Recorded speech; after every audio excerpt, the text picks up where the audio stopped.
that brokerage would not help him. And so you know what he did?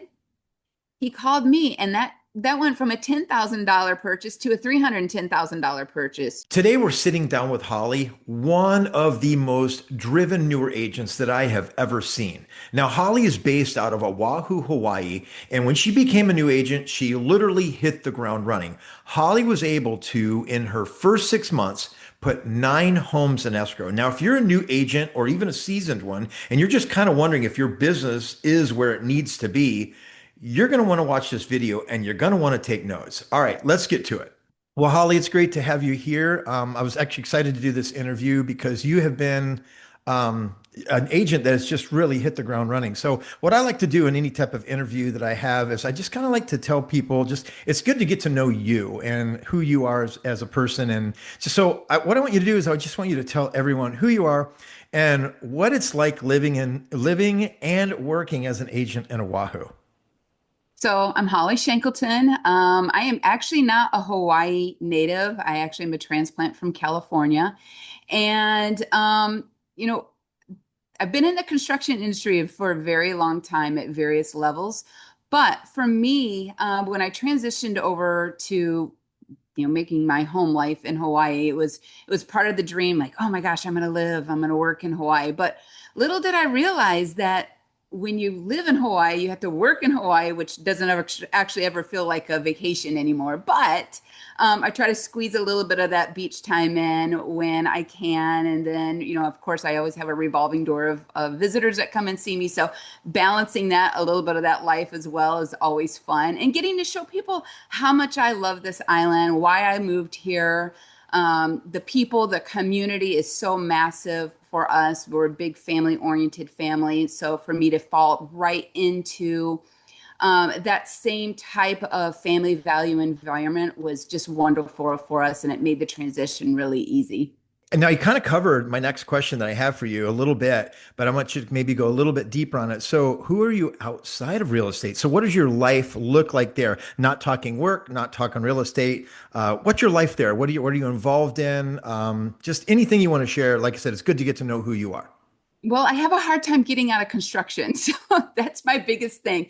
Outside of real estate, I have a heavy construction background. So I'm a huge resource for people when they have some different needs for their own homes. And then my husband is still actively involved in the construction industry as well. And then both of my sons are in HVAC. So it seems like all conversations revolve around construction at any given moment. Now, when I'm not doing that, we have a wonderful dog that we absolutely love, and you can hear him in the background if he's barking. And then my husband and I are avid scuba divers. We love to do that. That's what we tend to do if we have any downtime together when we're not just pursuing and working. And then lately, I think our biggest pastime that we've been doing lately is trying to film some Instagram roles, because I think my husband secretly wants to be one of those real estate realtor husbands. And he's always coming up with new videos, thoughts for me to like film and just poke fun at the fact that he's always my tag along. He's my plus one and everything. He's my sign guy. He's my pull people into from the hallway or from the road and come on in. There's an open house. So just I have a husband of nearly 30 years and we love this crazy life together, and it's been a wonderful journey. That's And great. Yeah, he's along for the ride with me. that's great. Yeah. So I do follow you on Instagram and recently saw a video that you guys did where you're supposed to be going to dinner and For his birthday. I had spoken to you after that, and I thought truly that you surprised him and with doing something different. And little did I know after talking to you, that was his entire idea. He's a great It actor. was. He's a great actor on it. You guys both It's did fun. awesome. You did both did We had awesome. fun doing it, and we only did that in one take, which actually we did it in two. I shouldn't say that. At first, I did it one way. He goes, "Don't say that. Say this instead." Oh, So maybe he'll be that's the Instagram pro. maybe Yeah. we did a follow up the other day, and I asked him what he was doing. He was going to a show. Ing. Okay. So Yeah, he's perfect. having Perfect. fun. Well, And good. that's I'm I glad think you. that's the thing. I mean, if you're going to be in an industry like in real estate, which consumes a lot of your personal time, because my phone never stops ringing. It doesn't matter what time of the day. And you can have these personal boundaries set if you want to start your day at 8 and end it at 8. But I've never been that kind of person, even in my life outside of real estate, where I was just punching a clock. I've always been a person that's predominantly been a self-motivator. I don't need somebody to push me. This week, Yeah. somebody asked me what my incentive is. I'm like, it's me, it's my family. That's my incentive, and that's Yeah. enough for me to keep me driving forward. So, with that in mind, if it's 6 a.m., if it's 11 p.m., I'm working. I'm Yeah. working. If I'm Yeah. awake, I'm a working. Yeah, and that's good. That's a good attitude to have on it. And plus your story there that's about your family. And Yeah. that's always truly when I see successful agents, that's really one Yeah. of the main It's a huge stories that they part. say. Yeah, Yeah. They it's have always to family. contribute. My husband literally be like, take the call, take the call. He's just as excited about it Yeah. as I am. Yeah. Well, good. But That's great to I'm hear. going to stop him when he starts asking me how many escrows I have. I'm saying, it's none of your business. No, I'm Yeah. not. Yeah, exactly. Don't Exactly. pressure me. So listen, things clicked for you really quickly when you got into real estate. And Yeah, so I they was kind of did. curious. Yeah. So what do you think made the difference for you? Let me just make a statement here. I just read a statistic today that over 80% of all real estate agents nationwide, it actually jumped up from 75, I think, to 80 now, percent of all real estate agents, whether they're new or a seasoned agent, have done zero homes. So what do you think made the difference right from the start for you? Um, I actually call myself a conversational chameleon. I probably have a little bit of a skill when it comes to communicating with people that is outside of the ordinary. And through my years of being in various industries, one of the ones that I did years ago was in customer satisfaction. I had to pick up the phone, cold call a lot. I had to call a lot of people and ask them if they wouldn't mind having a conversation with me about their experience level. So those customer satisfaction people that you see there, that you hear, that pick up the phone and call you, I was actually one of those for a period of time. So brief, but while it just definitely gave me the ability to not be fearful of the no. That's the biggest thing, the rejection. And I think so many people have so many fears about being rejected that it causes them to just shut down. They just don't want to pursue it because they're afraid of what's going to be said on the other end. I am not afraid of that. I'm not a person that'll say, oh my gosh, they're going to say no to me. So, Right. I mean, great. And then oftentimes when they say no, sometimes it's because they're uncomfortable on the other end because they don't have confidence in me. And so I have to kind of build that confidence along the way. So that's a large portion of it. And then I think personality is a big thing. I am the same person that you're seeing on this call, on this video, as I am in my home life. I do not have a fake persona. So it's consistency in life. And so when people engage with me, they get to know me, they're getting to know Holly as the person, not Holly as the real estate agent. Yeah. And then I follow it up always with, my duty is to my buyers and sellers. That's my first obligation outside of, my professional obligation. And if I feel like something is not going to be a good fit for them, I'm honest about it. So honesty is another major component of it. I'm not afraid of them saying it's not the right time for me. I can press them and then I can ask them, but if it's truly not somebody's right time to pursue, figure out what the reason is and then start moving forward and making an action plan for when they think the right time will be. So I Yeah. think that's probably my secret to success. And I'm also not afraid of asking for those buyer representation agreements to be signed. I push them. It's about branding and personality, and people truly fall in love with you as an individual. And so I definitely can see your personality here. And if you're like that in the field, I can see why so many people come to you and trust you and I put one of appreciate the it. biggest investments in their life in your hands. So That's a big yeah, it's one. great. Yeah, And I want to be that person that somebody can trust me all the way through. I think my one of my biggest things that I tell people is like, I've been a buyer. I've been where you've been. And just right. because I have real estate agent behind my name does not mean that I haven't been that first time home buyer. I haven't been the investment buyer. I've been these things along the ways. I've walked through the process that they're walking through. I have a lot of experience with it, a lot of empathy with it. And so when you build that level of trust with somebody and say, listen, I've been exactly where you're at. And I Mhm. think the best thing that I ever did in my life, and I never have any regret in it, is buying my first home. Right. That's my very first thing that we did. My husband and I did, as actually we were still engaged at the time, but we took a $5,000 investment. And rather than blowing it on a wedding or blowing it on a honeymoon or blowing it on something else, we put a down payment down on a house. And so Okay. when I can convey that to people and understand how important it is for me to be a homeowner, and then convey to them how much I'm passionate about them becoming a homeowner. It's not about the dollar value. I've sold $50,000 properties. I've sold multi-million dollar properties. Right. My biggest goal is I want you to be a homeowner. I want you to be a property owner. I see so much tax benefit to that. Right. It just, instead of throwing rent away constantly, I am just a big proponent of people owning homes, and I'm passionate about it. When you made the move to EXP, I placed you on a pretty productive team there in Oahu. So what changed almost immediately? So, when you're starting out from real estate, one of the biggest things you have to decide is whether or not you want to be a solo agent or if you want to be on a team with, various agencies, various brokerages.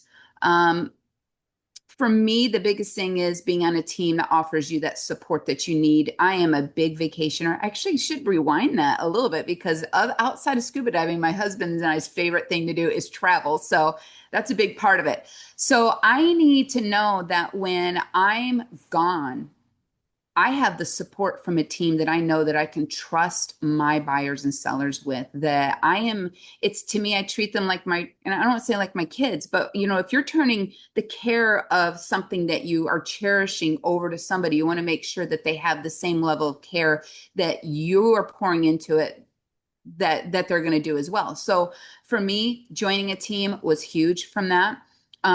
My team here in Hawaii has been great. We have like this high level of integrity, which is amazing. Great reputation in the area, solid buying and selling skill set with a long history in Hawaii with a high producing team.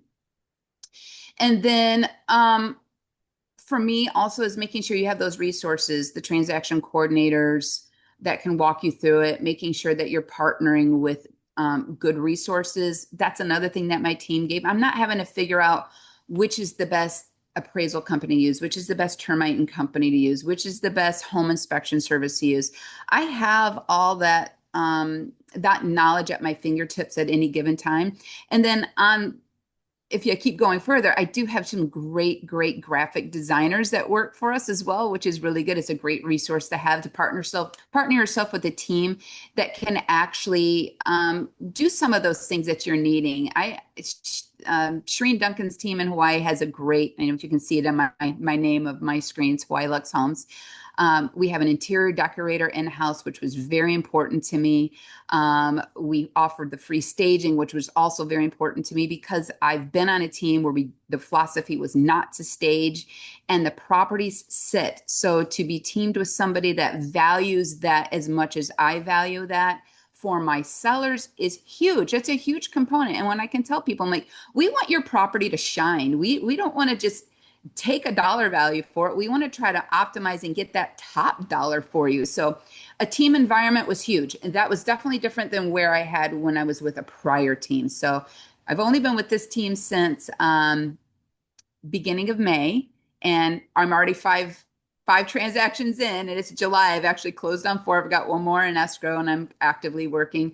But with my prior team, it was not like that. It was a struggle. It was a struggle to convey that information and making the switch over to EXP, other than the fact that I'm enjoying my team that I'm with, but seeing where EXP helps me financially is huge. One of the first things that you and I set up together when you first kind of onboarded with EXP was a system so that every person who walks through an open house was automatically captured into your Hmm. CRM with a Hmm. follow-up already on its way before you even, before you even lock the door. So when you saw that work, when I was putting this all together and we did a test on it and everything, what was it like the first time you saw that actually in action and that actually work? Oh, that process is really cool. The from the point you just print off the QR code and then you can, or you can have it on your phone and just have it somebody scan it and it's capturing their information right there. I'm not having to like chase it as much and verifying that number one, I can read their handwriting when they're handwriting it down. That's your biggest limitation when somebody writes something in an open house book. One of the biggest limitations that you have when you're doing an open house is penmanship, overcoming somebody's doctor-esque type writing and trying to make sure that it's legible enough. And then you're not having to like recircle, like, no, just let me make sure I've got this information correct, which also I find it's a little off-putting if you're already asking somebody to correct themselves. So Yeah. I'm more about the relationship building at that point. But when it comes to the QR code, I don't have to worry about that. It puts it right into my follow-up boss, which is what our team uses.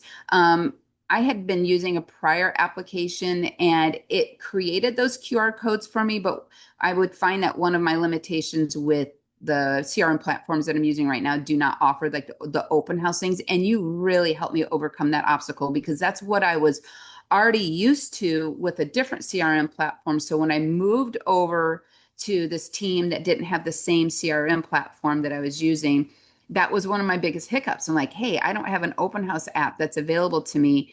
That's how I was lead capturing before. And you immediately had a solution for me to walk through that. So it was a big relief. That's the biggest thing. Tell me about the first client that ever went into escrow for you. Take me back to that day. What happened and how did you feel? So that was an interesting, that was actually a referral. My very first one came from a Berkshire Hathaway agent that was in Washington State.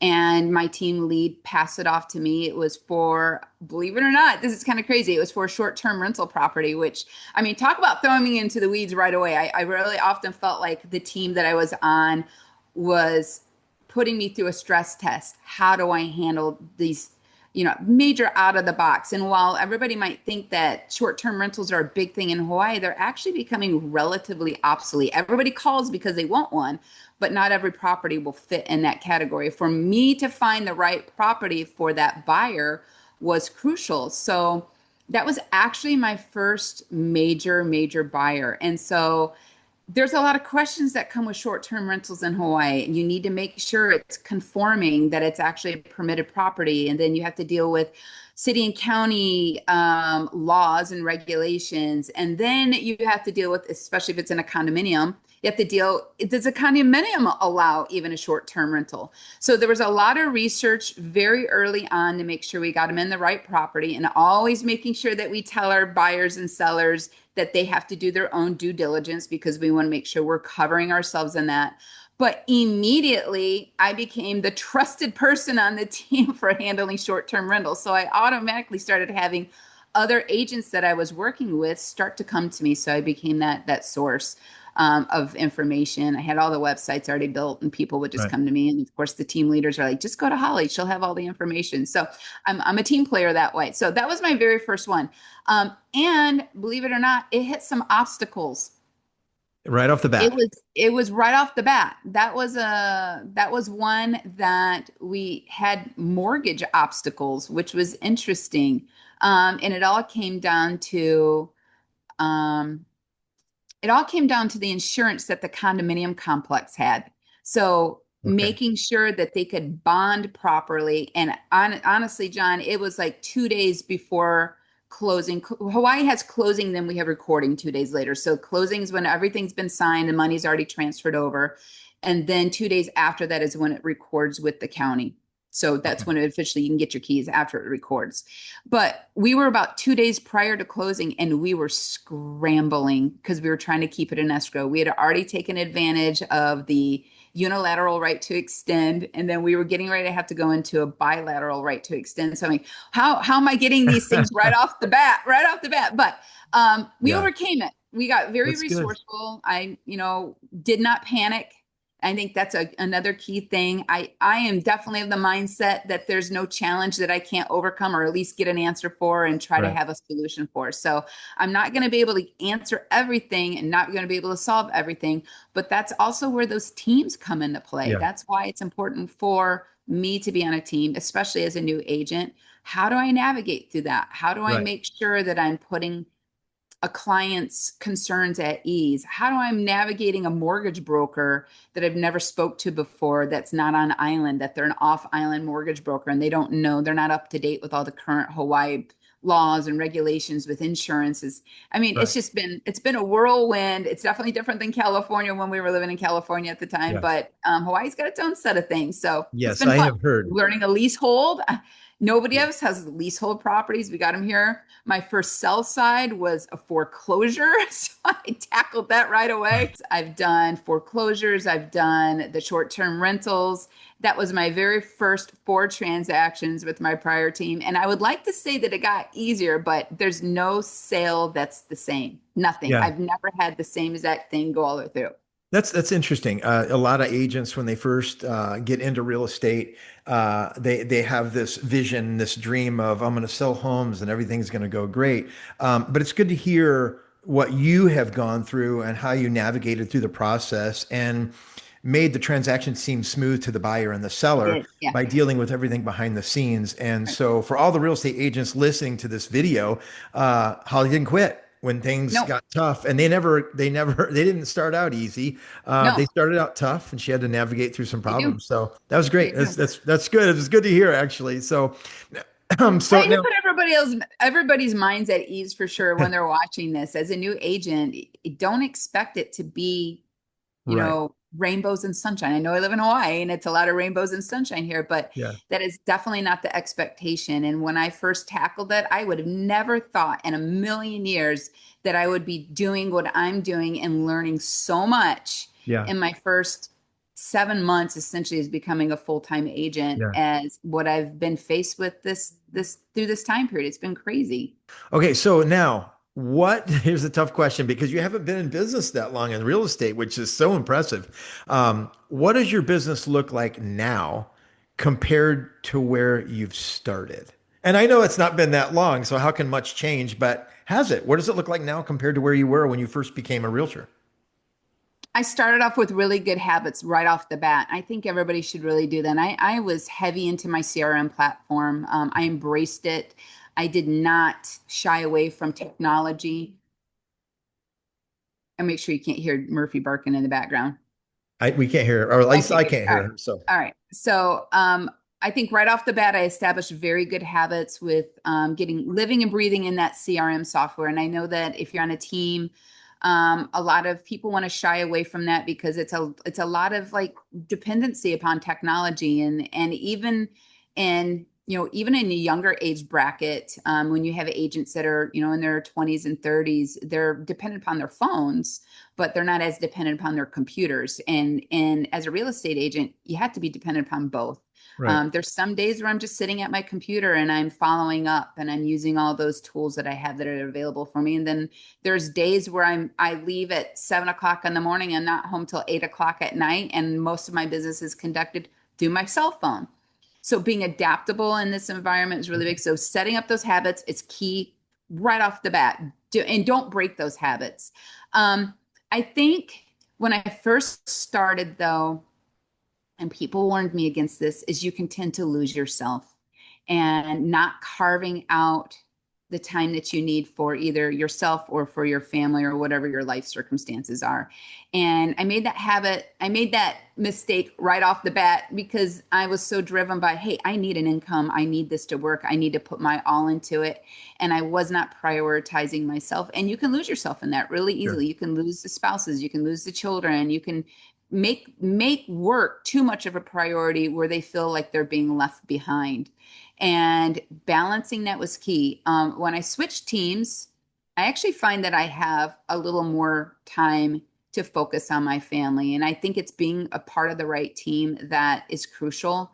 Um, Having the resources from that team also make it a big deal. My prior agency was working with transaction coordinators and assistants that were in the Philippines. So oftentimes you're dealing with, which I mean, they're great. Don't get me wrong. I mean, they're individuals like everybody else, and they're people like us. So you're going to have a really good established relationship with individuals that are helping you through the home buying and selling process. But oftentimes communication is can be a little bit lacking. yeah, yeah, And Being on a team now where I have people that work in my same time zone, it's big. That's a Right. big thing. If I can send them a message and just say, hey, I need this taken care of. Can you get this done for me? That'd be great.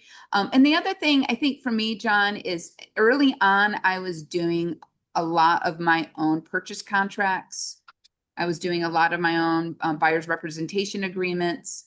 I was doing on the list side, I was learning on the list side, but I was doing a lot of that chasing. And there was a lot of learning that I definitely experienced in that. But now that I'm to the point where I feel comfortable enough to hand that stuff off, has Right. alleviated a lot of my office time that I'm having to do, but it allows me to focus on my buyers and sellers. And that's crucial for me. I mean, they are my priority. So my buyers and sellers are my priority, and making sure you have the right team and the right equipment behind you to help you through that. Right. The last question I'm going to ask you, the question that I actually had kind of laid out was really more for new agents, but based off of only 80 like what, 20% of agents even selling a home. Let's talk about this. Let me reword this question. What would you tell a brand new agent um, who's watching this, or an agent that has been in business for a while but hasn't done any work? What would you what would you tell them right now? As an agent, you've got to call people. If you wait too long to call somebody and they're hot and heavy on doing something, they're going to go to the next person. I mean, I would say that the bulk majority of the people that I talk to that are buying homes, I'm just astonished by this. This just happened last week.